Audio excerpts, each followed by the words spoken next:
Am 24. August 2025 ereignete sich in Dresden eine mutige, aber tragische Tat.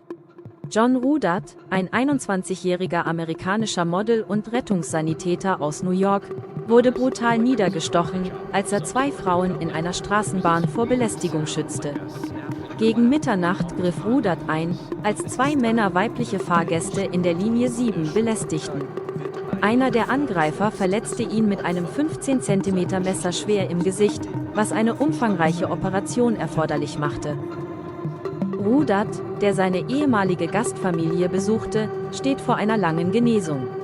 Eine GoFundMe-Kampagne hat über 48.000 US-Dollar für seine medizinischen Kosten gesammelt. Die Polizei nahm einen 21-jährigen Verdächtigen fest, der zweite Täter ist noch flüchtig. Die US-Botschaft verurteilte den Angriff und forderte die deutschen Behörden auf, die Täter zur Rechenschaft zu ziehen. Rudat forderte aus dem Krankenhaus strengere Maßnahmen gegen Gewalt. John Rudats Mut rettete andere, doch zu einem hohen Preis. Besucht den GoFundMe-Link in der Beschreibung, um seine Genesung zu unterstützen. Steht einem Helden bei.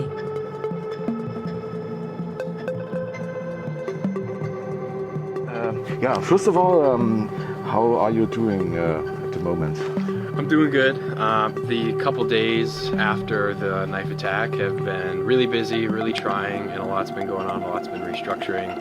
A lot of people have reached out to me recently and given me so much support, especially from the citizens of Dresden, and it's so deeply appreciated. I feel great, no pain, I'm confident, I'm proud of this scar, and you know, I'm happy, I'm here. It is night. What happened on the streetcar tram?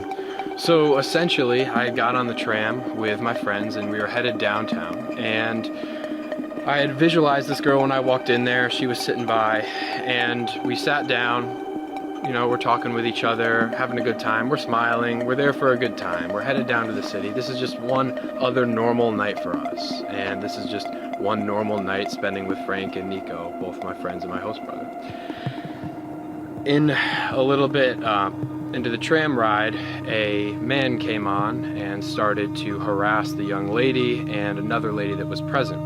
Now that young man raised his voice, he assaulted the lady, grabbing her, throwing her around, and I tried to intervene at first.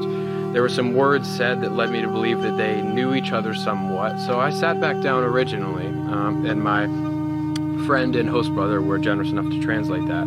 But the man didn't lower his voice, and he kept being aggressive to the girl, and after I sat down, he took a little lap around the little bay area in the tram and kept just ramping himself up with his words, getting angrier and angrier, shouting, screaming, acting violent towards that young woman, and came right back around. She stood up, he grabbed her, hit her with a closed fist, and threw her down on the chair.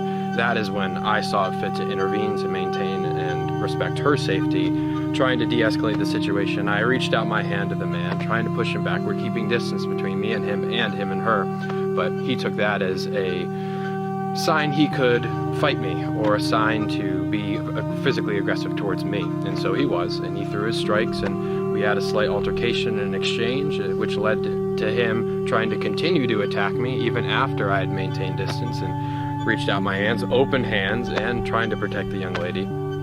Subsequent to that, a man had, unbeknownst to me, come around the corner on my right, and I just looked to the side after I heard a slight click. The knife went right over my face. I stepped backwards, and my entire hand was red when I touched my face, and that's when I knew I had been brutally cut. Oh. Yeah. Why did you intervene and help the lady? Why did I intervene and help? I saw it as my duty and responsibility as a man. I was raised a particular way when I was young. If we see a woman being unnecessarily attacked, and not even unnecessarily attacked at all, physically, verbally, harassment, anything directed towards a female from a man, we intervene. Whether it's to de-escalate the situation and separate both parties, obtain that information and use that for future purposes, or it's to de-escalate the situation if it goes physical. And in this case scenario, that man chose for the situation to go physical, and this is the result.